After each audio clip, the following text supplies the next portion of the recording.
भेड़िया जी, आदरणीय सर्जियस मिन जी, आदरणीय सुनील कुजूर जी, पद्मश्री हलधर नाग जी, साकिनेती रामचंद्र जी, अर्जुन मुंडा जी, सचिव महोदय श्री डी सिंह, आयुक्त सह संचालक महोदया सम्मी आबिदी जी और इस कार्यक्रम में उपस्थित सभी विद्वत साथियों,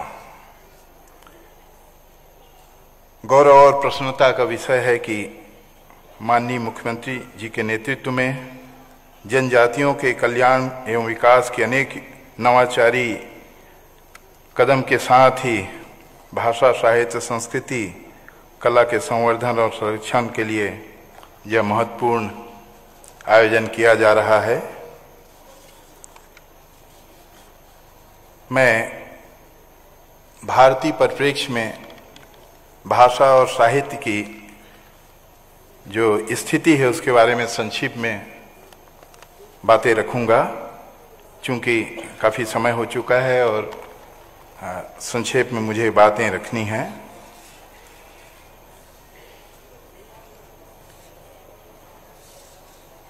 मूलतः भारत की जनसंख्या का लगभग 10 करोड़ 43 लाख लोग 8.6% की जनसंख्या हमारी जनजातियों की है और लगभग 645 जनजातियां यहाँ निवास करती है। और भारत में 100 गैर अनुसूचित भाषाएं हैं, जिसमें 61 पूर्वोत्तर की भाषाएं हैं। ये वे भाषाएं हैं जिनके बोलने वाले की संख्या 10,000 से ज़्यादा है, लेकिन पूर्वोत्तर में ही 10,000 से कम बोलने वाले की संख्या लगभग 50 है। इसलिए ऐसी भाषाई स्थिति निर्मित हो जाती है जिसमें 10,000 से कम बोलने वाले लगभग 117 ऐसी भाषाएं हैं जो इंडेंजर्ड भाषाओं के रूप में परिगणित है। और यह भी देखा जा रहा है कि यह भाषाएं निरंतर मृतप्राय होती चली जा रही हैं और जो यूनेस्को की रिपोर्ट है कि हर 15 दिन में विश्व की एक भाषा समाप्त हो जाती है। भाषा का समाप्त होना केवल भाषा का ही समाप्त होना नहीं, एक संस्कृति, एक ज्ञान का बड़ा दायरा समाप्त होना है। लिंग्विस्टिक सोसाइटी ऑफ अमेरिका ने भी ये कहा कि भाषाएं पूरे विश्व की बहुत तेजी से लगातार समाप्त हो रही है। लगभग जो 6,000 भाषाएं थी वो इस शताब्दी के अंत तक आधी हो जाएगी। इसीलिए यह बार बार चिंता व्यक्त की जा रही है कि भाषाओं के समाप्त हो जाने से भाषाई जो विविधता है, जैव विविधता है, जो जीवन शैली है, मानव मस्तिष्क की जो सृजनशीलता है और ज्ञान प्रणाली की जो महती आवश्यकता है, उसकी क्षति होती चली जाती है। विश्व की 1/3 से अधिक भाषाएं जो इंडिजिनियस पीपल द्वारा प्रयोग की जाती है या तो समाप्त हो चुकी है या समाप्ति की कगार पे है। पूरे विश्व में लगभग 40% भाषाएं जो कि प्राय इंडिजिनियस नेचर की है, उनको विलुप्त होने का खतरा उत्पन्न हो गया है। इसके पीछे कुछ कारण भी हैं, कुछ बाह्य कारण है, कुछ आंतरिक कारण है। कहीं बोलने वालों के नियंत्रण से बाहर के बल प्रयोग हैं, दमन है, शोषण है, भेदभाव, और कभी कभी भाषा समुदाय के खुद के बनाए खुद के नजरिए और मूल्य परिवर्तन, जो कि बच्चों को स्थानीय भाषा न बोलने के लिए कहना, मुख्य धारा की भाषा के प्रति विशेष लगाव हो जाना और भाषा प्रयोग का क्षेत्र सीमित होते चले जाना है। और इस भूमंडलीकरण और जो अन्य कारक हैं, जो औद्योगिकरण और जो भी परिवर्तन आ रहे हैं, उसका व्यापार के संचालन और बेहतर शिक्षा के जो अवसर हैं, शिक्षित लोगों का स्थानीय भाषा का कम प्रयोग, इंटरनेट, प्रिंट, ये सब कुछ भाषाओं को प्रभावित कर रही है। प्रत्येक भाषा में संस्कृतियों का अनूठा स्थानीय ज्ञान और प्राकृतिक प्रणालियों का प्रतीक सुरक्षित है। ये भाषाएं मानव इतिहास को समझने के लिए महत्वपूर्ण स्रोत हैं। इन भाषाओं के विकास और इसकी रक्षा के लिए भाषा नवीकरण परियोजनाओं और व्यावहारिक प्रयासों की जरूरत है। ऐसी स्थिति निर्मित हो रही है कि महाराष्ट्र की नायकी में केवल 1500 लोग बोलने वाले रह गए हैं। निहाली 2000 की है जो मध्य प्रदेश और महाराष्ट्र में बोली जा रही है। पश्चिम बंगाल की टोटो को केवल 1000 लोग ही बोल पा रहे हैं और तमिलनाडु के कोटा के 930 लोग ही हैं। कर्नाटक में टोडा 1006 लोगों द्वारा बोली जा रही है। अंडमान ग्रेट अंडमानी की केवल 5 बोलने वाले हैं, जारवा की केवल 200। ये स्थितियां ये दिखा रही है कि हमें अब इन पर विचार करना होगा। इनके संरक्षण, संवर्धन और विकास के लिए कोई निश्चित योजनाएं बनानी होगी और उसको इम्प्लीमेंट जितनी जल्दी हो सके करना होगा। यह आवश्यकता इस बात के लिए कि लेखन प्रणाली के विकास के लिए जो व्याकरण है, शब्दकोश हैं, उसके जो पाठ्य पुस्तकें हैं, उसके निर्माण की जो आवश्यकता महसूस की जा रही है उसको बढ़ावा देना होगा। प्रभावी एवं सुनिश्चित द्विभाषी बहुभाषी शिक्षा, स्थानीय भाषा साक्षरता भी महत्वपूर्ण उपकरण हो सकते हैं।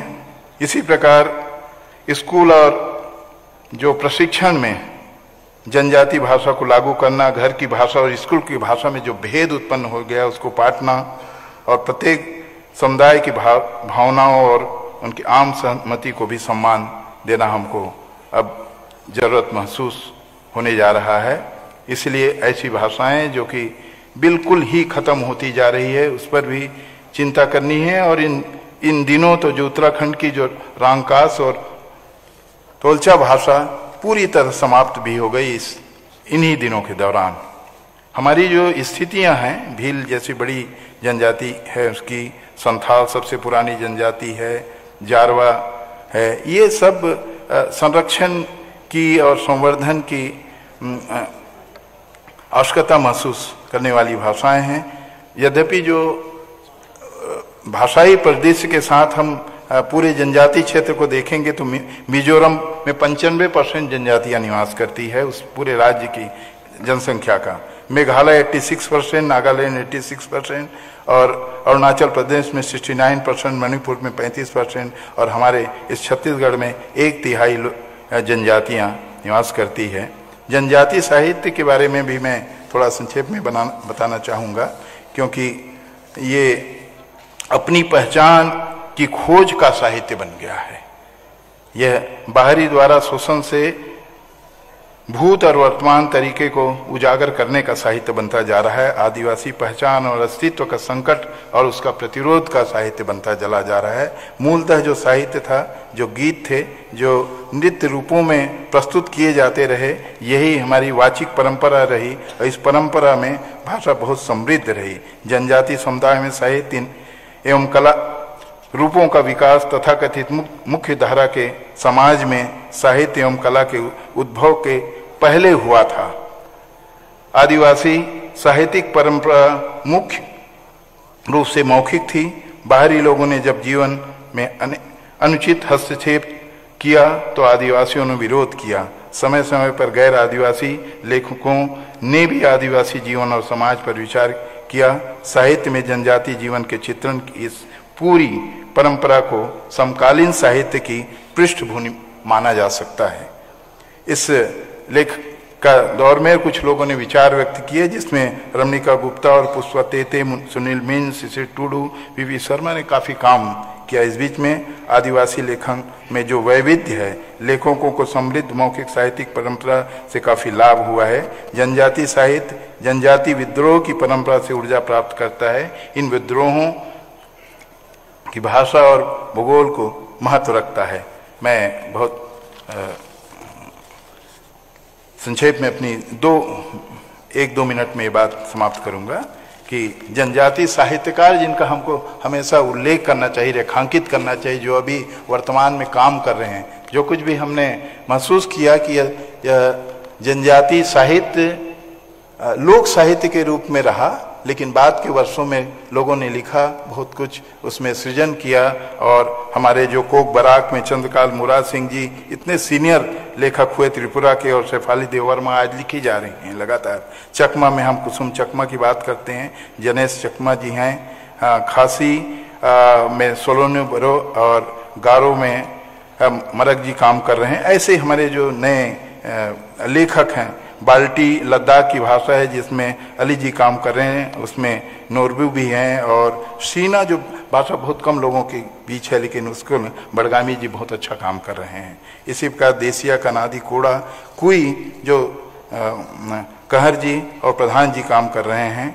भीली में मोरे जी गोड़ी का काम प्रतीति और वेलाड़ी जी काम रहे हैं। हमारे पारधी जो भाषा कुछ महाराष्ट्र की है उसमें भोसले जी का काम महत्वपूर्ण है। ऐसे हमारे बहुत सारे लेखक हैं। हक्की चिक्की का मैं हमेशा कभी उल्लेख करता हूं जिसमें गिरीश बी और कुमुदा बी जो कि कर्नाटक की एक महत्वपूर्ण भाषा है, उस पर बहुत बड़ा उनका काम है। जो वही कर्नाटक में बंजारा में राठौर जी ज्योति नायक काम कर रहे हैं और चट्टन जी बागड़ी पर काम कर रहे हैं। इसी प्रकार अलग अलग क्षेत्रों में हमारे जो नए लेखक हैं जिसका मैं उल्लेख कर रहा था, मैं अभी समय की कमी के कारण अभी बता नहीं पाऊंगा, क्योंकि मेरा संबंध कहीं न कहीं ऐसी भाषाओं के विकास के संबंध में जो अलग अलग समितियां बनी हैं या कोई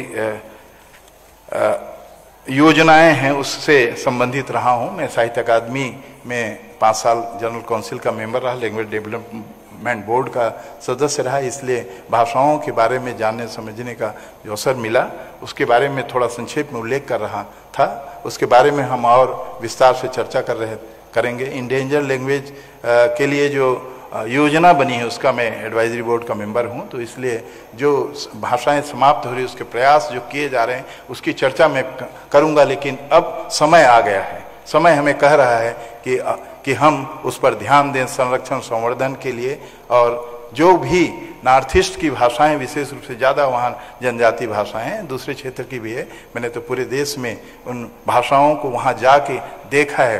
ये मेरे साथ एक संयोग है कि मैं इन भाषाओं के साथ उन क्षेत्रों में पूरे देश में मैंने यात्राएं की, भाषा के साथ काम करने का अवसर मिला है। लेकिन मैं महसूस करता हूँ आज अगर हम नहीं करेंगे तो भावी पीढ़ी हमको माफ नहीं करेगी। हमारे पास अवसर है हमारे संरक्षण संवर्धन के लिए और इन जनजातियों के विकास के लिए हमारे पास अभी समय है। अभी से हम इस कार्य को आगे बढ़ाएंगे तो स्वाभाविक है कि उनका विकास पूरे राज्य का और राष्ट्र का विकास होगा। और ये बातें भाषा और साहित्य से आगे बढ़ती है और कला संस्कृति तक आगे बढ़ती है। और जब ऐसा हमारा राज्य इस बड़े आयोजन को कर रहा है तो इस कार्यक्रम के लिए मैं माननीय मुख्यमंत्री जी की जो सोच है, जो उनकी कल्पना है, जो उन्होंने ये कार्यक्रम के रूप में लगातार कार्यक्रम जनजातियों के लिए करा रहे हैं, यह पूरे राष्ट्र के लिए और विश्व के लिए बहुत महत्वपूर्ण है। मुझे इस अवसर पर कुछ बोलने का आपने मौका दिया, इसके लिए मैं आप सबका बहुत बहुत आभारी हूँ। धन्यवाद। जय हिंद, जय जोहार, जय छत्तीसगढ़।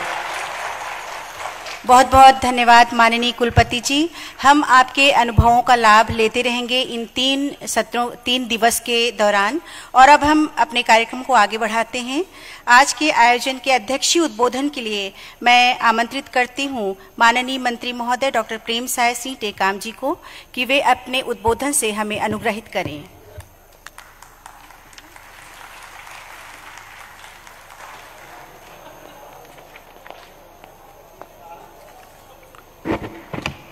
आप सभी का बहुत बहुत स्वागत। जय जोहार, जय सेवा। राष्ट्रीय जनजाति साहित्य महोत्सव और राज्य स्तरीय कला चित्रकला प्रतियोगिता नृत्य महोत्सव के इस उद्घाटन अवसर पर प्रदेश के यशस्वी मुख्यमंत्री, आदिवासियों के मसीहा आदरणीय भूपेश बघेल जी, मंत्रिमंडल में हमारे सहयोगी आदरणीय भाई अमरजीत भगत जी, आदरणीय श्रीमती अनिला मेड़िया जी, रविशंकर विश्वविद्यालय के कुलपति आदरणीय केसीलाल वर्मा जी, पद्मश्री लोकनायक हलधर नाग जी जो उड़ीसा से आए हुए हैं, पद्मश्री शाकिनी राम चंद्राया जी तेलंगाना से, और पद्मश्री अर्जुन सिंह धुर्वे बैगा समाज के मध्य प्रदेश डिंडोरी से आए हुए हैं, उनका स्वागत। इस कार्यक्रम में पूर्व मुख्य सचिव सुनील कुजीर जी,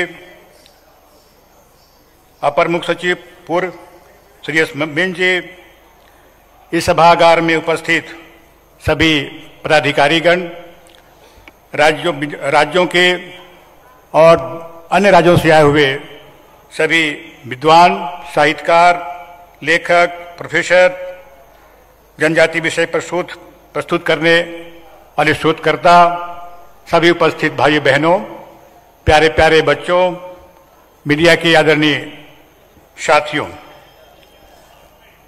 अत्यंत हर्ष का विषय है कि राजधानी रायपुर में आजादी के अमृत महोत्सव के इस अवसर पर 3 दिन का राष्ट्रीय जनजाति साहित्य महोत्सव, राज्य स्तरीय नृत्य महोत्सव, जनजाति कला और चित्रकला का एक महोत्सव किया जा रहा है। हमारे छत्तीसगढ़ में आदिकाल से विभिन्न जनजातियां के मूल निवास यहाँ पे रहा है। प्रदेश में 42 जनजाति समुदाय और उनके 108 उप समूह विभिन्न क्षेत्रों में निवास करते हैं और यहाँ की जनसंख्या लगभग 32% है। इसमें प्रदेश में मुख्य रूप से कमजोर जनजाति के समूह बैगा हैं, पहाड़ी कोरवा, कमार, अबुझमणिया, बिरहोर, पंडो और भुंजिया। इन सबके अच्छी शिक्षा मिले, उसके लिए पूरी हम लोग ने माननीय मुख्यमंत्री जी के नेतृत्व में व्यवस्था किया है। जो अभी कुलपति जी बता रहे थे कि जो स्थानीय बोली में जिनकी हम लोग कह सके कि जो बहुत से यहाँ बोलियां हैं, उनमें भी हम लोग ने शिक्षा देने का प्रयास किया है। पहली और दूसरी में चाहे अबुझमाड़िया हो, बैगा हो, पहाड़ी कोरवा हो, गोड़ी हो, हल्बी हो, करीब 16 ऐसे भाषा हैं जिनका हम लोग ने उसमें पहली क्लास और दूसरी क्लास में पढ़ा किया, ताकि वो लोग भी अच्छे ढंग से उसको समझ सके। इस प्रदेश में यहाँ पर हमारे आदिवासी अंचल में पूरे जहाँ जहाँ आदिवासी हैं वहाँ जंगल, और जहाँ जंगल है वहाँ पे आदिवासी, तो जंगल के संरक्षण भी हमारे आदिवासी करते हैं। और जो उनके आज की जो पर्यावरण जो दिख रहा है उसमें उनका काफी योगदान रहा है, क्योंकि इस बात को जानते कि जंगल अगर है तो हम हैं, और हम अगर उसके डिपेंड करते हैं, वनोपज की खरीदी हो उस पर वो लोग डिपेंड करते हैं। अब पूरे जब कोरोना काल में जब पूरे उद्योग धंधे जब बंद थे, तो केवल छत्तीसगढ़ में वनोपज की जो खरीदी हुई, पूरे हिंदुस्तान का 80% वनोपज की खरीदी छत्तीसगढ़ में हुई। और हमारे प्रदेश के मुखिया ने वनोपज की खरीदी के लिए जहां पहले केवल 7 वनोपज की खरीदी होती थी, उसको बढ़ा के 65 वनोपज की खरीदी की व्यवस्था की है। पढ़ाने के लिए माननीय मुख्यमंत्री जी ने अंग्रेजी माध्यम के जो स्कूल, आज अंग्रेजी माध्यम के जो स्कूल की जो पढ़ाई जहां अच्छा होता है, लेकिन उसकी फीस इतना अधिक होता है कि हर पहुंच के बाहर होता है। मुख्यमंत्री जी ने सरकारी तौर पर आत्मानंद अंग्रेजी माध्यम के उत्कृष्ट विद्यालय पूरे प्रदेश में 171 जो जहां खोले हैं, हमारे आदिवासी बच्चे भी अच्छे अंग्रेजी पढ़कर और आगे के भविष्य को लोग निर्माण कर सकते हैं। हम लोगों ने जो प्रयास विद्यालय है, जहां पर पढ़ाई भी होता है, उसकी कोचिंग भी होती है, ताकि वो लोग आगे की भविष्य लोग निर्माण कर सकते हैं। ऐसी प्रकार की हम लोगों ने परंपरा जाहिर की है, और उसमें IIT में, मेडिकल में, NDA में भी लोग जा रहे हैं, तो इसकी कोचिंग आवश्यक है। वहां पर हमारे आदिवासी इसमें आगे आ सकते हैं। लेकिन हमारे आदिवासियों में एक सांस्कृतिक जो परंपराएं हैं, एक अलग उनकी परंपरा है। उन परंपराओं को, उन सांस्कृतिक साहित्य को अभी तक लिपिबद्ध नहीं किया गया है। कभी अभी कुछ अंग्रेज के समय लिखा गया था, उसके बाद कुछ दूसरे वर्ग के लोग भी इसमें काफी लिखा पढ़ी किए हैं, लेकिन अब हमारा आदिवासी समाज भी इसमें आगे आ रहा है और वो भी प्रयास कर रहा है कि हमारे जो इसमें जो अनुसंधान है, जो इसमें साहित्य है, उनकी रहन सहन है, उसकी और भी जो कल्चर है उसके बारे में लिखा जाए। और ये जो अभी यहाँ जो अनुसंधान जो हमारे अनुसंधान आदिम जाति के अनुसंधान विभाग और भारत सरकार के अनुसंधान विभाग के संयुक्त प्रयास से ये अभी कार्यक्रम उसमें किया जा रहा है। ये 3 दिन का जो कार्यक्रम होगा, जिसका पहले वाचन हो चुका है, और इसमें स्थानीय जो साहित्यकार हैं, लेखक हैं, शोध जो करता है, वो अपने जनजातीय साहित्य में जनजाति का अस्मिता, जनजाति के जीवन का चित्रण, जनजाति समाज के वाचिक परंपरा की क्या संभावना है, इस विषय पर लेख, शोध और उसका प्रस्तुतिकरण उसमें किया जाएगा, जिसमें उसमें आपके जो लोग हैं उसमें समझने का प्रयास करेंगे, जो व्यवहारिक रूप से शासन द्वारा जनजातीय साहित्य के संरक्षण में भी आगे जाके ये अच्छा कारगर हो सकता है। इसमें इस अवसर पर आयोजित राज्य स्तरीय जनजाति कला और चित्रकला और राज्य के विभिन्न जिलों से आए हुए जनजाति और अन्य वर्ग के जो कलाकार हैं, चित्रकार हैं, मध्य के बीच में जनजातीय कला, चित्रकला विषय पर, चाहे वो गोदना हो, बांस कला हो, छीन कला हो, शिशल कला हो, माटी कला हो, काष्ठ कला हो, रजवार कला हो, ये इसकी जो पारंपरिक प्रतियोगिता होगा और उसमें उसकी साथ में प्रदर्शनी भी हम लोग लगा रहे हैं ताकि वो लोग उसके जान सकते हैं। और इसे हम लोग चाहते हैं कि इसकी चित्रकला का व्यापक प्रचार प्रसार हो और उसके संवर्धन हो और उसके विकास में हम लोग इसमें का काम कर सकते हैं। इन 3 दिवस में दिन भर तो आपका जो चर्चाएं होगी और शाम को 5 बजे से लेकर 8 बजे तक सांस्कृतिक कार्यक्रम भी होगा, जिसमें हमारे जो चयनित नर्तक दल हैं वो यहाँ पर आके जो पारंपरिक रूप से प्रचलित प्रसिद्ध जो नृत्य विधा है, चाहे वो सैला हो, कर्मा हो, सुंदो हो, काकसाड़ हो, मादरी नृत्य हो, गवर सिंह नृत्य हो, सरहुल हो, ये एक हमारे जो आदिवासी प्रकृति के पुजारी होते हैं, उनके देवी देवता चाहे साल हो चाहे साजा हो, उन पे वो लोग विश्वास करते हैं। सुरुल हमारे यहाँ सरगुजा जिले में सुरुल का जो देखते हैं वहां पर, तो जिस समय साल के पेड़ में जब फूल आता है, साल और फूल मिला के वो सुरुल हो गया उसमें, तो इस प्रकार से जो हमारे आदिवासी जो अंचल में जो रहते हैं वो प्रकृति से कितना नजदीक रखते हैं। तो ऐसे, लेकिन इनके जो साहित्य है इनके लिए कम लिखा गया। तो इस सम्मेलन के माध्यम से बहुत से जो शोधकर्ता हैं अपने साहित्य के माध्यम से लोगों का प्रचार प्रसार भी करेंगे और बहुत कुछ जानने के लिए भी हम लोग अवसर मिलेगा, क्योंकि आपके बाहर से भी लोग आए हैं, मेघालय और भी बड़े बड़े यूनिवर्सिटी के जो लोग यहाँ पे आए हैं, उनको भी हम सबका इनका लाभ मिलेगा। यहाँ पर जो हम लोग स्टॉल लगा रहे हैं उसमें वनोपज के जो उत्पाद हैं, किस प्रकार से उनको वैल्यू एडिशन कर सकते हैं, किस प्रकार से उनको आगे बढ़ा सकते हैं। अभी मैं कल ही हम लोग अभी गए थे गरियाबंद जिले में, माननीय मुख्यमंत्री जी के साथ में गए थे। हम लोग का देवी देवता का जो पूजा होता है उसमें महुआ बड़ा महत्वपूर्ण होता है। हम लोग महुए के फूल को से उसकी पूजा करते हैं और वहां पर अभी हम लोग का जो स्वागत हुआ, महुए एक भी कोई फूल नहीं था, केवल महुए के फूल से मुख्यमंत्री जी का और सभी लोगों का वहां पे स्वागत किया। और महामाला जो देखते हैं उसमें वो कम से कम 15 किलो का महामाला जो उसमें महुए के जो बनाया गया था वो उसका। और आज मैं देखा पेपर में पढ़ रहा था कि महुए का कोई मूल्य नहीं है, महुआ 38 रुपये किलो बिक रहा है, लेकिन अब आपके कोरबा में और कहां पर कोई नए ढंग से वो लोग उसका कलेक्शन कर रहे हैं और वो विदेश में 15,000 रुपया क्विंटल के रूप में ये बिक रहा है। तो कितना इसका हम लोग का महत्व है। और इसलिए हम लोग माननीय मुख्यमंत्री जी ने जो 17 रुपया की महुआ की जो कीमत था उसको बढ़ा के 30 रुपया किया और व्यापारी आज उसके अधिक में बिक रहे हैं। तो इसका सीधा लाभ हमारी जनजाति को मिला है। तो जनजाति के इस साहित्य में और भी जो बातें यहाँ पर छन के आएंगी, हम सबको काम करने में आगे मदद मिलेगी। आप सब यहाँ पर आए हैं, उनका स्वागत और बहुत बहुत धन्यवाद सबको। जय हिंद, जय जोहार। धन्यवाद माननीय मंत्री महोदय। और निश्चित तौर पर इसको नकारा नहीं जा सकता है कि छत्तीसगढ़ सरकार जनजातीय आदिवासियों के लिए निरंतर प्रयासरत है, विकासरत है और इसके लिए बहुत कुछ कर रही है, और इसके लिए हम आभारी हैं अपने माननीय मुख्यमंत्री महोदय का, और आभार व्यक्त करते हैं। और अब हम आप मन के अगोरा खत्म हो गए हैं, और अब आप मन हमार माननीय मुख्यमंत्री मुखियाला सुने पर बहुत ज्यादा उत्सुक हो, तो अब हम आमंत्रित करत हन हमार राज्य के मुखिया माननीय मुख्यमंत्री श्री भूपेश बघेल जी ला कि ओ मन अपन गुरतुर भाखा ले हमला आशीर्वचन प्रदान करें।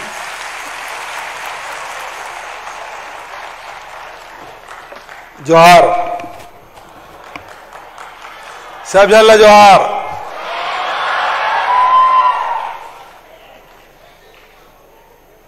राष्ट्रीय जनजाति साहित्य महोत्सव 2022 के उद्घाटन कार्यक्रम में उपस्थित विभागीय मंत्री आदरणीय डॉक्टर प्रेम साय टेकाम जी, आदरणीय अमरजीत भगत जी, मंत्री श्रीमती अनिला भेड़िया जी, पद्मश्री हल्लर नाग जी, पद्मश्री साकनी रामचंद्रे जी, पद्मश्री अर्जुन सिंह ध्रुवे जी, और हमारे छत्तीसगढ़ शासन के सचिव डीडी सिंह जी, सुनील कुजूर जी, सरजी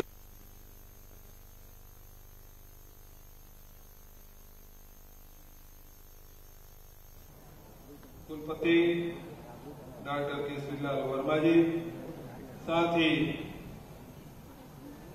सभी उपस्थित हमारे देश भर के विभिन्न विश्वविद्यालय महाविद्यालयों से आए हुए हमारे वक्तागण,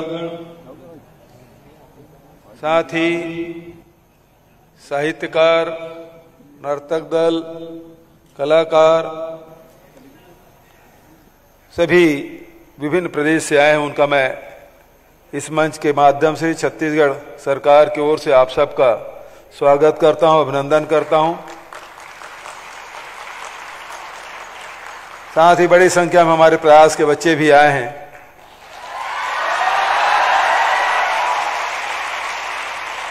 उनका भी इस हाल में स्वागत है। आदरणीय साथियों, छत्तीसगढ़ शासन द्वारा आयोजित इस राष्ट्रीय जनजाति साहित्य महोत्सव में शामिल हो रहे देश भर के साहित्यकारों, कलाकारों, मर्मज्ञों, शोधार्थियों का मैं स्वागत करता हूं। इसके साथ साथ राज्य स्तरीय कला चित्रकला प्रतियोगिता एवं आदिवासी नृत्य महोत्सव का आयोजन भी किया जा रहा है। मैं सभी चित्रकारों, नृत्य दलों का भी हृदय से स्वागत करता हूं। पूरा छत्तीसगढ़ 44% भूभाग हमारे जंगल से घिरा हुआ है। 31% हमारे जनजाति भाई बहन यहाँ निवास करते हैं, और विभिन्न सरगुजा से लेके बस्तर तक विभिन्न प्रकार के जनजाति यहाँ निवास करते हैं। उनके अलग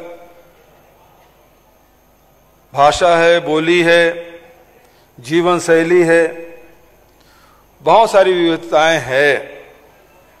उसके साथ साथ मैं यह भी बताना चाहूंगा कि छत्तीसगढ़ देश का 9वां बड़ा राज्य है और जनसंख्या के दृष्टिकोण से 16वां राज्य।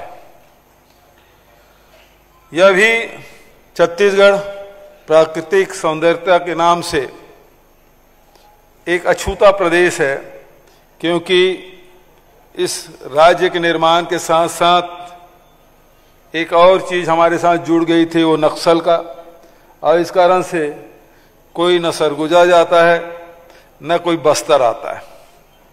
छत्तीसगढ़ आने से भी लोग डरते हैं। हम रेलवे स्टेशन में उतरेंगे, एयरपोर्ट से बाहर निकलेंगे, तुरंत नक्सली पकड़ लेंगे। लेकिन पिछले 3 वर्षों से हम लोगों ने जो प्रयास किया है वो सबके सामने है। हमने राष्ट्रीय आदिवासी नृत्य महोत्सव का आयोजन किया, लेकिन वह आयोजन अंतर्राष्ट्रीय हो गया। विभिन्न देशों के कलाकार यहाँ आए, और पहली बात, देश के सभी राज्यों के कलाकार तो आए ही, विदेशों के भी कलाकार यहाँ आके अपने कार्यक्रम दिए।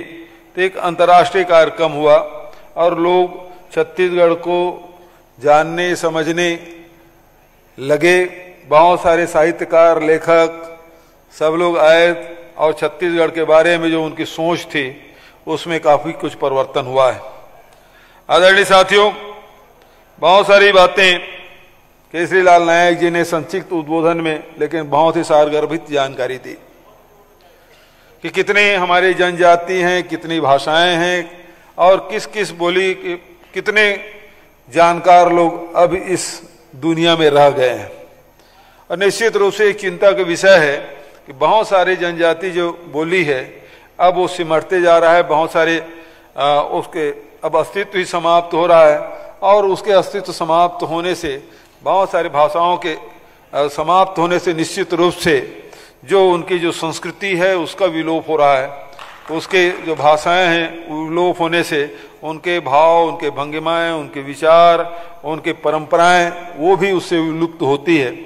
और इस बात को ध्यान में रखते हुए छत्तीसगढ़ में अभी जैसा कि डॉक्टर प्रेम साय जी टेकाम ने बताया कि हमारे छत्तीसगढ़ में 16 प्रकार के जो बोली और भाषा है उसमें हम पहली और दूसरी कक्षा के में भी एक पाठ्यक्रम रखे हैं ताकि जो मातृभाषा है, मातृबोली है, उसमें बच्चे सीख सकें।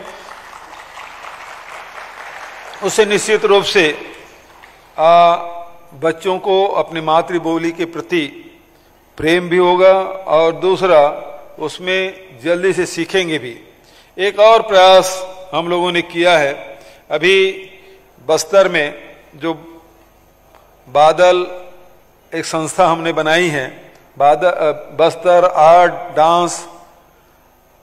आर्ट एंड लिटरेचर, इस प्रकार की संस्थाएं हैं जो बस्तर के जो जनजाति, विभिन्न जनजातियों के जो रहन सहन है, खान पान है, उसके रोजगार है, उसके व्यवसाय है, उसकी भाषा है, उसके नृत्य है, उस सबको सहेजने, लिपिबद्ध करने और उसको आगे बढ़ाने के लिए एक संस्था हमने खोली है जिसमें वहाँ की जनजाति आके कार्यक्रम भी देते हैं, चित्रकारी भी कर रहे हैं, सीख भी रहे हैं।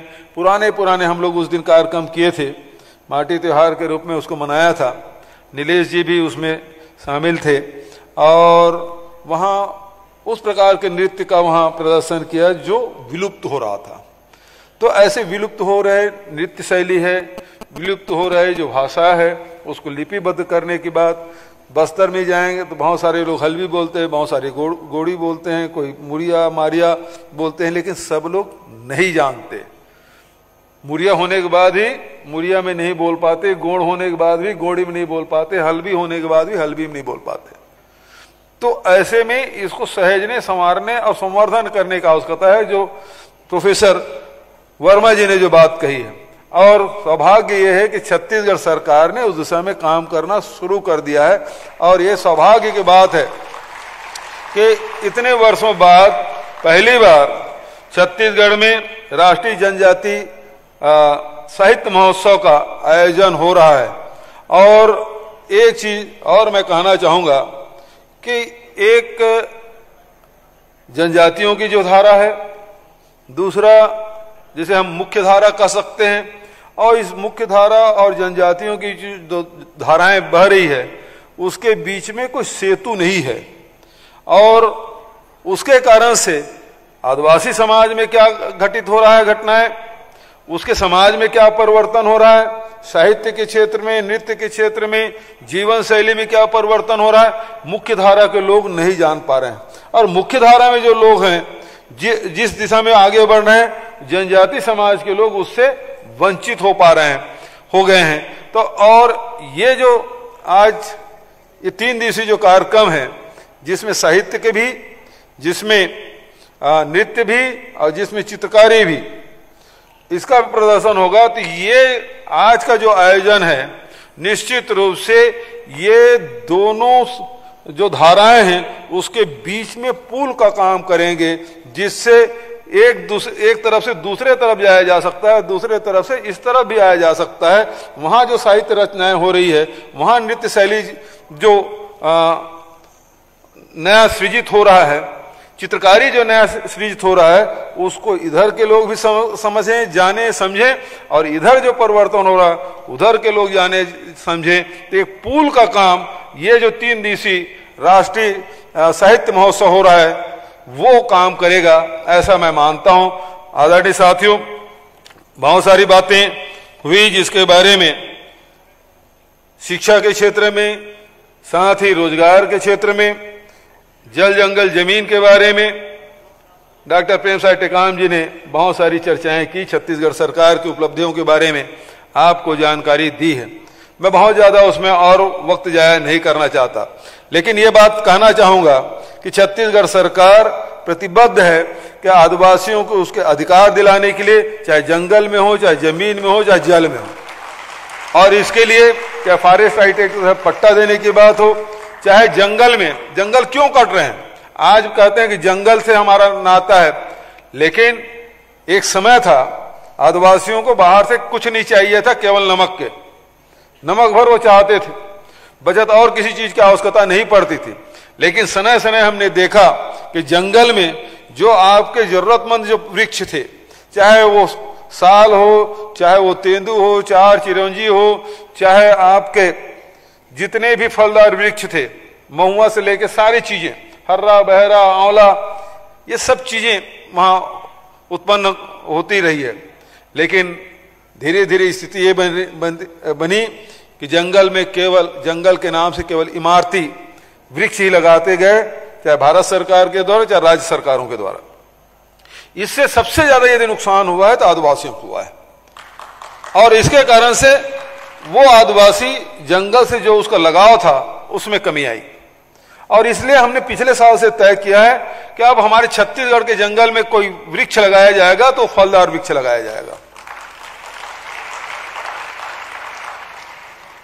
उसमें चाहे आम लगाएं, चाहे वो कटहल लगाएं, चाहे वो हर्रा लगाएं, बहरा लगाएं, जो भी हो, जिस जंगल में जो फलदार वृक्ष पनप सकता है, बढ़ सकता है, फल दे सकता है, उसी वृक्षों को लगाएं। उससे होगा ये कि हमारे जंगल में रहने वाला आदिवासियों को उससे लगाव भी होगा, वो काटेंगे भी नहीं, दूसरे भी नहीं काटेंगे, दूसरे भी बुरी निगाह उस पेड़ पर नहीं पड़ेगी, क्योंकि इमारती होगा तो तुरंत काटने की सोचेगा, यदि फलदार वृक्ष होगा तो कोई काटेगा भी नहीं, और हमारा जंगल भी हरा भरा रहेगा, और साथ ही आदिवासियों की जो आवश्यकताएं हैं उसकी भी पूर्ति होगी। और इसी कारण से 7 प्रकार से लेकर 65 प्रकार के जो लघु वनोपज खरीदने का फैसला किया, न केवल लघु वनोपज खरीद रहे हैं बल्कि उसका वैल्यू एडिशन भी कर रहे हैं, ताकि लोगों को रोजगार भी मिले और ज्यादा दाम भी मिले। ये हमारी कोशिश शिक्षा के क्षेत्र में, स्वास्थ्य के क्षेत्र में लगातार हमारी सरकार काम कर रही है। भाषा विलुप्त हो रही, ये चिंता का विषय ही है, लेकिन ये भी चिंता का विषय है कि बहुत सारे जो प्रिमिटिव ट्राइब्स है उसकी संख्या भी लगातार घटती जा रही है, चाहे पंडो हो, बैगा हो, बिरहोर हो, चाहे अबुझमाड़िया हो, चाहे वो कमार हो, इनकी भी जनसंख्या लगातार घटती जा रही है। ये भी चिंता का विषय है। तो इसके लिए स्वास्थ्य के दृष्टिकोण से बहुत सारे सामाजिक संगठन काम कर रहे हैं। पंडो जनजाति एक ऐसी जनजाति है जो एलोपैथी दवाई बिल्कुल नहीं लेते, और उसके कारण से छोटे छोटे बीमारियों में प्राण चले जाते हैं, नुकसान उठाना पड़ता है। तो वहां सामाजिक रूप से वहां चेतना लाने की आवश्यकता है, उसके जो विचार है उसमें परिवर्तन लाने की जरूरत है। आज आधुनिक समय है और आधुनिक हिसाब से भी हम लोगों को मेडिकल साइंस का लाभ लेना चाहिए। तो इस प्रकार से जन जागृति करने की आवश्यकता है। तो हमें केवल भाषा ही नहीं बचाना है, हमें केवल साहित्य नहीं बचाना है, हमें नृत्य शैली ही नहीं बचाना है, चित्रकारी ही नहीं बचाना है, बल्कि जनजाति जो विलुप्त हो रहे हैं उसको भी बचाने की जिम्मेदारी हमारी है, भाषा को बचाने की जिम्मेदारी है। तो कुल मिला के यह है कि हमारी जो संस्कृति है, आदिवासी संस्कृति, आदि संस्कृति, उसे सहेजने की जरूरत है, उसे संवर्धित करने की जरूरत है और उसे विकसित करने की जरूरत है। मैं इन्हीं शब्दों के साथ आज इस उद्घाटन अवसर पे आपने मुझे आमंत्रित किया। आप सब ने मेरी बात ध्यान से सुनी। 3 दिन तक रहेंगे। विभिन्न क्षेत्र में काम करने वाले हमारे विद्वान यहाँ आए हैं, मैं उन सब का पुनः स्वागत करता हूं। और जो आपका अनुभव है और इस समाज को बचाने के लिए, भाषा और संस्कृति को बचाने के लिए, साहित्य को बचाने के लिए, और बचाने के नहीं बल्कि समाज और आदिवासी समाज के बीच पुल का काम करेंगे, ताकि साहित्य के माध्यम, साहित्य एक ऐसा माध्यम है जो दिलों को जोड़ता है, समाज को जोड़ता है, देश और विश्व को जोड़ता है। तो जोड़ने का काम है साहित्य करे। आज के समय में जहां लोग तोड़ने में आतुर हैं, वहां जोड़ने का काम हम सब मिलके करें, समाज को बचाएं। इन्हीं शब्दों के साथ आप सबका पुनः अभिनंदन और स्वागत करते हुए अपनी वाणी विराम देता हूं। धन्यवाद। जय हिंद, जय छत्तीसगढ़, जय जोहार। धन्यवाद माननीय मुख्यमंत्री महोदय जी। और अब हम सचिव श्री डी सिंह जी और शम्मी आबिदी मैडम से अनुरोध करते हैं कि वे सभी सम्मानीय मंच को प्रतीक चिन्ह भेंट कर आज के इस कार्यक्रम की परंपरा का निर्वहन करें।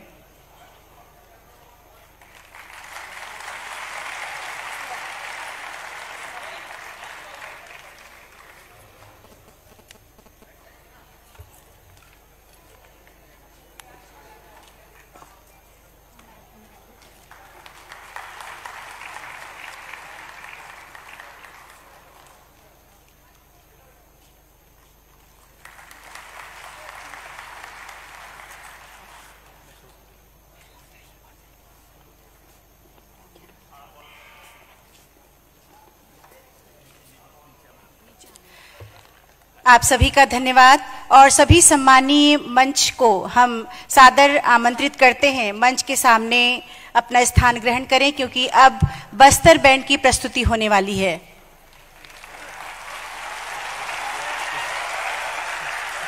हमारे मंचासीन अतिथिगण मंच के सामने अपनी आसंदी जब तक ग्रहण करते हैं, आपकी तालियों की गड़गड़ाहट बनी रहनी चाहिए इस बात के लिए कि बस्तर बैंड की परिकल्पना, संयोजन और निर्देशन पद्मश्री अनूप रंजन पांडे जी का है, जिनका हम तालियों से अभिनंदन करते हैं। प्रकाश का परिकल्पना कमल जैन जी का है, जिन्हें राष्ट्रपति सम्मान से भी सम्मानित किया गया है। हम आपको बता दें, बस्तर बैंड एक ब्रांड नेम हो गया है। हमारे बस्तर के इन कलाकारों ने राष्ट्रीय और अंतर्राष्ट्रीय स्तर पर अपनी प्रस्तुतियां देकर के हमारे छत्तीसगढ़ का मान बढ़ाया है, गौरव बढ़ाया है। और आज हम उन कलाकारों का तालियों की गड़गड़ाहट से यहाँ स्वागत करते हैं, अभिनंदन करते हैं। आपकी तालियां बजती रहनी चाहिए। आपको ये बता दें कि बस्तर बैंड धरोहर कलाकारों का वो समूह है। बस्तर बैंड की प्रस्तुति में बस्तर के लोक एवं पारंपरिक जीवन का आख्यान है। इनमें सदियों से चली आ रही आदि संस्कृति की अनुगूंज है। बस्तर बैंड में समूचे बस्तरिया समुदाय की संस्कार गाथा, मिथ और उत्पत्ति की कथाएं, देव संबद्ध तथा अन्य लोक आख्यान, अनुष्ठानिक प्रयोजन की ध्वनियां, स्वर गतियां, पद विन्यास, अंग संचालन, भाव भंगिमाएं, रूप प्रतिरूप की जीवंत अभिव्यक्ति समाहित है। इसमें बस्तरिया कला परंपराओं का लयात्मक संवाद, प्रचलित एवं दुर्लभ होते पारंपरिक प्रतिनिधि लोक एवं आदि वाद्य, नृत्य, गीत, संगीत के माध्यम से अपनी सामूहिकता में अभिव्यक्त होते हैं। बस्तर बैंड धरोहर समूह बस्तर के समृद्ध आदि लोक संस्कृति के संरक्षण, संवर्धन, प्रदर्शन, चिंतन एवं विस्तार की दिशा में सतत सक्रिय है। तमाम प्रतिकूल परिस्थितियों के बावजूद बम, बंदूक, बारूद की कर्कश हृदय विदारक ध्वनियों के बीच बस्तर बैंड ढोल को सहेजते हुए जीवन के सुरीले प्रतिध्वनियों को विस्तार दे रहा है। बस्तर बैंड समूह ने बस्तर अंचल के विभिन्न ग्रामों के 52 पारंपरिक एवं नवीन कला संकायों को पुनर्संयोजित करते हुए लगभग 10,000 से अधिक कलाकारों को कला परंपरा अभ्यास की दिशा में सक्रिय किया गया है। ये कलाकार विभिन्न शैलियों में प्रदेश, देश विदेश में अपने कला कौशल का प्रदर्शन करते हुए सृजन कर्म की दिशा में सतत सक्रिय हैं। एक बार जोरदार तालियां हो जाएं हमारे इन सभी कलाकारों के आगमन से पहले उनका स्वागत करते हुए। बस्तर बैंड के वाद्यों में पेंडुल, ढोल, तिरडुड, जराड, अकुम, तोड़ी, तोरम, मोहिर, दे, मोहिर, नंगूरा, तुड़तुड़ी, कुंडीड, धुरवा ढोल, डंडार ढोल, गोची बाजा, मुंडा बाजा, नरपराय, गुटापराय मंदिर, मांदरी, गिरमिन ढोल, हुलकी मांडरी, कच टेंडोर, पग टेंडोर, गुजीर, सुलूड़, बोपोर, वेरोटी, तातापुती, नेफ्री, गुगुन नाड़ा, बांस, चरे, पेन ढोल, ढुसीर, किकीड़, किंद्रा, टुडरा, कोटोडका, मुयांग, ढंगूरी, सारंगी, हिरनांग, झिंटी, चिटकुली, किरकिकचा, डंडा, धनकुल बाजा, ढुमीर, तुपकी, सियाड़ी बाजा, नगडेवन, कासन ढोल, ओझा, परांग, विद्दुर, गोगा ढोल आदि प्रमुख एवं संगत स्वर, थाप, लय, सुर में उन्मुक्त हैं। बस्तर बैंड एवं बस्तर बैंड के कलाकारों ने अनेक राष्ट्रीय एवं अंतर्राष्ट्रीय प्रतिष्ठापूर्ण समारोह, जिनमें भारत महोत्सव, कॉमनवेल्थ गेम्स उद्घाटन समारोह दिल्ली, आदि रंग महोत्सव मुंबई उद्घाटन, भारत रंग महोत्सव दिल्ली, लोकोत्सव गोवा आदि में अपनी प्रस्तुति से हमारे प्रदेश का, हमारे अंचल का गौरव बढ़ाया है। बस्तर बैंड द्वारा बस्तरिया कोयतोर समाज, जिनमें मुरिया, दंडाभी, माड़िया, धुरवा, दोरला, मुंडा, महारा, गदबा, भतरा, लोहरा, परजा, मिरमान, गंधर्व, हलबा, परजा आदि तथा अन्य आदिवासी एवं लोक समाज के पारंपरिक एवं संस्कारों में प्रयुक्त कथाओं, मिथ कथाओं, गीत संगीत, वाद्य संगीत एवं सामूहिक आलाप गान को प्रस्तुत करते हैं। आज हम सौभाग्यशाली हैं कि इस बस्तर बैंड का हम यहाँ पर प्रदर्शन देखने जा रहे हैं, इसके साक्षी होने जा रहे हैं। बस्तर बैंड के जो कलाकार हैं उनका पात्र परिचय आपको करा देते हैं। कलाकार जो संगत वाद्य में हैं, लक्ष्मी सोडी, पेंडुम पाटा, तिरडूड उसपाल, बुधराम सोडी, अकूम, नेफ्री, पंडुम ढोल, तेहांडोर, सन्नू ताती, पेंडुल ढोल, दुलगो सोडी, आप पेंडुल पाटा, तिरडूड उसपाल, नवेल कोर्राम, आप हैं आंगा गुटा पराय, हुल्की मांडरी, नर पराय तोड़ी, रामचरण सलाम गुटा पराय, नर्स पराय और कोटक हिंगांग, राम सिंह सलाम गुटा पराय, हुलंकी मांडरी नरपराय, जयमती दुग्गा, डोमके पाटा, लिंगो पाटा, पराय पाटा, चिटकुली, सुलमती पोटई, डोमके पाटा, लिंगो पाटा, पराय पाटा, चिटकुली, पनकू राम सोडी, हुल्की पाटा, हुल्की मांडिर, चरहे नरपराय, कोटोड़का, फूल सिंह नेताम, चरहे पाटा, हुल्की पाटा, चरहे हुलंकी मांडरी नरपराय, मिसरू बघेल, देव मोरी, गोची बाजा ढोल, खुर्सीदास कोराम, नंगारा टूडरा, डंडार ढूडरा, संतोष कोराम, तुड़बुड़ी नरपराय, आयतु नाग, बोपोर, वेरोटी सारंगी, अंबिका कुलदीप, लखी जगार धनकुल, कचरी बाई सलाम, लखी जगार धनकुल, विक्रम यादव, बांस बीन अलगोजा, लक्ष्मी नाग, ध्रुवा पाटा, टिकुली किरकिया, सुगरी नाग, ध्रुवा पाटा, चिटकुली किरकिया, लक्ष्मण ओयामी, तेहांदोर, पंडुम ढोल, फूल सिंह मरावी, चरहे हुल्की मांदरी नरपराय, छबीलाल नाग मुंडा बाजा, बाबूलाल बघेल मुंडा बाजा, वेशभूषा एवं साज सज्जा अस्मिता पांडे की, सेट सामग्री निर्माण अनन्या पांडे का है। तो आइए हम सभी इन कलाकारों का एक बार जोरदार तालियों के साथ स्वागत करते हैं और बस्तर बैंड की इस प्रस्तुति का आनंद लेते हैं हमारे इन अविस्मरणीय क्षणों के बीच में। बहुत बहुत धन्यवाद।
Ero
प्रदर्शन बस्तर बैंड के द्वारा, और इसके लिए हम पद्मश्री अनूप रंजन पांडे जी, जिनकी ये परिकल्पना है, संयोजन है और निर्देशन है, साथ ही प्रकाश की परिकल्पना कमल जैन जी की है, हम बहुत बहुत धन्यवाद देते हैं अद्भुत प्रदर्शन के लिए बस्तर बैंड के।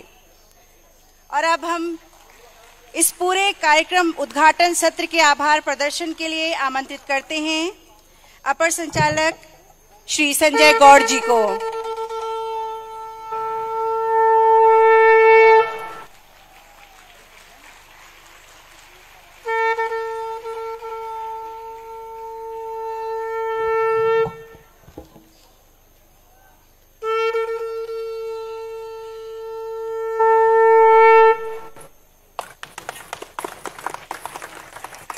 बहुत बहुत धन्यवाद आप लोगों का।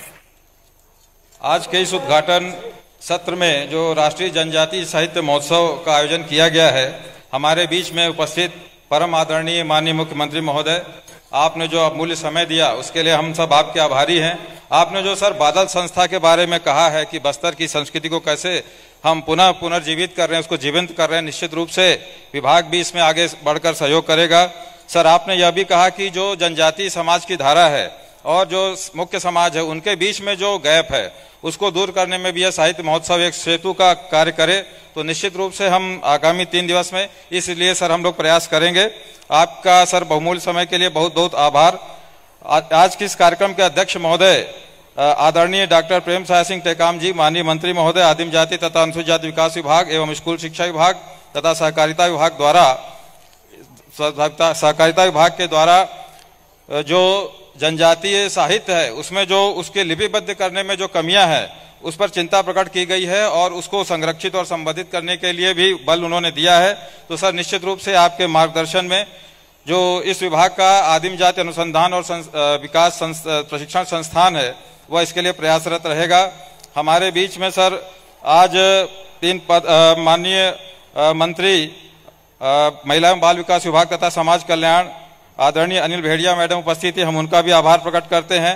हमारे बीच में माननीय खाद्य मंत्री, संस्कृति तथा योजना एवं आर्थिक सांख्यिकी मंत्री आदरणीय अमरजीत भगत जी उपस्थित हैं, हम उनका भी हार्दिक स्वागत करते हैं और इसके साथ ही साथ उनके प्रति आभार भी प्रकट करते हैं। हमारे बीच में आज पद्मश्री जो साहित्यकार हैं, माननीय पद्मश्री लोकनायक हलधर नाग जी उड़ीसा से, माननीय पद्मश्री श्री साकिनी रामचंद्रैया जी तेलंगाना से, माननीय पद्मश्री श्री अर्जुन सिंह धुर्वे जी जो कि डिंडोरी मंडला मध्य प्रदेश से हैं, उनका भी हम हार्दिक रूप से आभार प्रकट करते हैं कि उन्होंने अपना गरिमा में उपस्थिति यहाँ पर दी।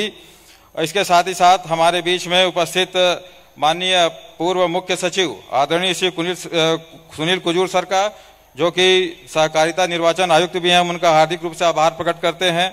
हमारे बीच में उपस्थित पूर्व अपर मुख्य सचिव आदरणीय श्री सरजस मिंज सर का जो कि वित्त आयोग के राज्य वित्त आयोग के अध्यक्ष हैं, हम उनका भी हार्दिक रूप से आभार प्रकट करते हैं। हम सचिव आदिम जाति तथा अनुसूचित जाति विकास विभाग एवं आयुक्त आदिम जाति जिन्होंने इस कार्यक्रम की रूपरेखा प्रस्तुत की, उनके प्रति भी हार्दिक आभार प्रकट करते हैं।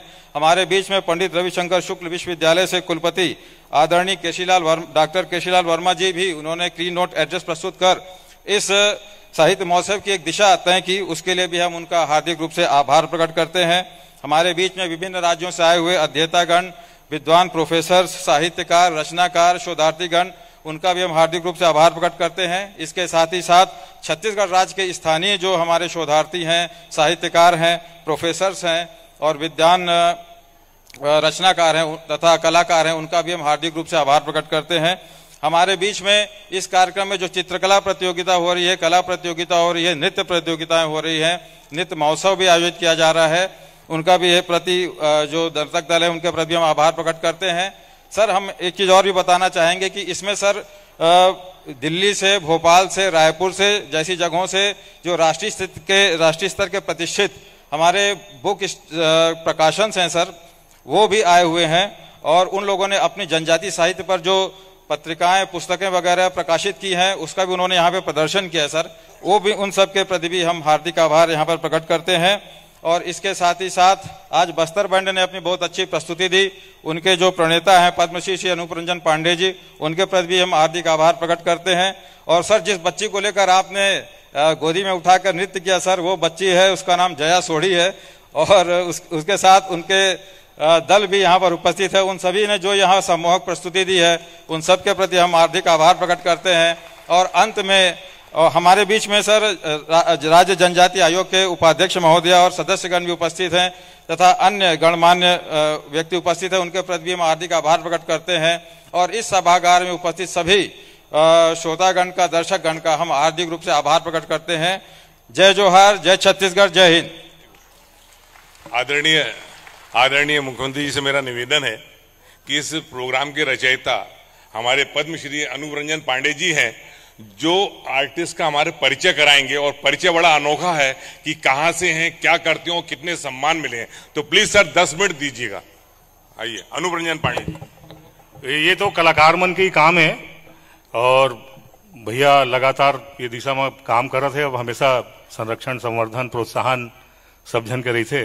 तो सब जन कलाकार ये लगभग 200 से 250 किलोमीटर की दूरी भी है आपस में। ये सब अलग अलग समुदाय के कलाकार है, अलग अलग क्षेत्र के, अलग अलग गांव के कलाकार है। तो ये मैं सब कलाकार मन के एक बार परिचय जरूर कराना चाहता हूं। मैं ये सबसे पहली खुशीदास और मिश्रू, खुशीदास के गांव जो है जोबा गांव के रहने वाला है। ये गंधर्व समाज, महारा समाज जो देवपाड़ जो करते होकर है। मिश्रू है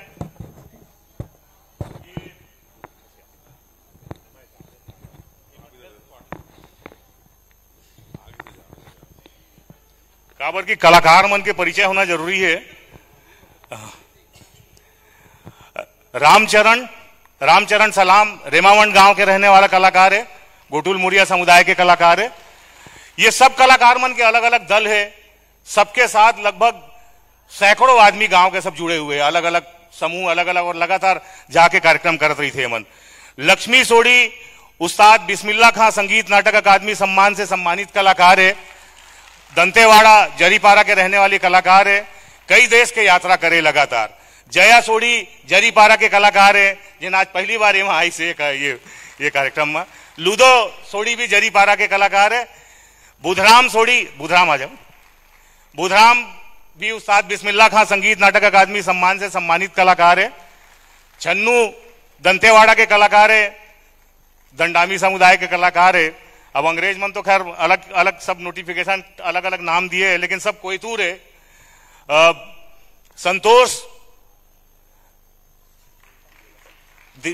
संतोष जोबा से हैं। लक्ष्मण केसापुर गांव के रहने वाला कलाकार है, दंडामी दंतेवाड़ा के। टेंडोड़ वगैरह बजा जंगल वंगल में अपन आराम से घूमत रही थे पूरा। लूदो हो गया ना। हाँ आ जाओ, कौन है इधर पे?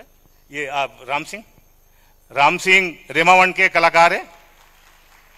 आयतु नेतानार रंदार रास के कलाकार है। गुंडाधूर, जहां हमार महान गुंडाधूर के धरती।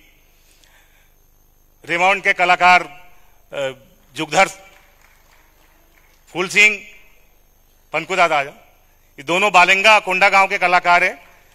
पनकू दादा आज यहाँ आए हैं और सैकड़ों एकड़ मतलब इलाज उपचार करने वाला ज्ञानी आदमी है। और जड़ी बूटी से लेकर सिरा बड़ा सैकड़ों आदमी अभी इंतजार करत हुई वहां गांव में कर। सूलमती है, और सूलमती आजा, सूलमती भी रेमावंड के। आजा जयमती रेमावंड से। और सुगरी जमुना, सुगरी आजा, सुगरी लक्ष्मी आजा, ये दोनों रंधार रास गांव के रहने वाले कलाकार है। अंबिका और कचरीबाई, ये दोनों गोड़मा के कलाकार है, गुरु माता है। रघुवती बघेल जो लगातार धनकुल जगार के गुरु माई है, और देवी अहिल्याबाई राष्ट्रीय सम्मान से सम्मानित कलाकार है। छवि और बाबूलाल दादा आ जाओ, मुंडा समुदाय के कलाकार है। बस्तर दशहरा जेमन के बिना पूरा नहीं हुए, वो समुदाय के कलाकार है। विक्रम यादव ये ग्राम खैरागढ़ के कलाकार है, बांस के, ये राजनांदगांव क्षेत्र के कलाकार है। और ब्रेमर मतलब शेक्सपियर ड्रामा कंपनी में ब्रेमेन में कई देश के यात्रा करे, गुजरी गहरीन से लेकर कंठी ठेठवार के सब गीत गाथा सब गाने वाला कलाकार है। कौन माचे? नवेल को राम रेमोंड से। विक्रम यादव जी भी तुलसी सम्मान मिले हुए, विक्रम यादव जी भी राष्ट्रीय तुलसी सम्मान सम्मानित कलाकार। कमल जैन जी जो है ये भोपाल से आए हैं, रंगमंडल के कलाकार है, ड्रामा थिएटर करत रही से लगातार हम उनके साथ में, और संगीत नाटक अकादमी राष्ट्रीय पुरस्कार प्राप्त कलाकार है। तो ये सब कलाकार मन के अपन अलग अलग दल है। जो शोधार्थी आए हुए हैं वो आप इनसे संपर्क भी ले सकते हैं। कई वाद्य ये खुद बनाते हैं, बजाते हैं, और आप इनके क्षेत्र में भी जा सकते हैं। इनसे बहुत सारी चीजें आप समझ सकते हैं, बूझ सकते हैं, क्योंकि ये पिछले लगभग 1.5-2 दशक से लगातार ये काम कर रहे हैं। और हम जानते हैं कि बंदूकें जीवन की धड़कन को विराम करती हैं और ढोल जीवन को विस्तार देता है। हम सब ढोल बचाने में लगे हुए हैं। धन्यवाद। बहुत बहुत धन्यवाद पद्मश्री अनूप रंजन जी। और समय के अभाव को देखते हुए हमें ये कहना पड़ रहा है कि हमारा जो प्रथम सत्र है वो भोजन के उपरांत प्रथम तल पर संकल्प हॉल में आयोजित होगा। अभी सभी सम्मानीय अतिथियों से सादर निवेदन है कि वे भोजन ग्रहण कर लें।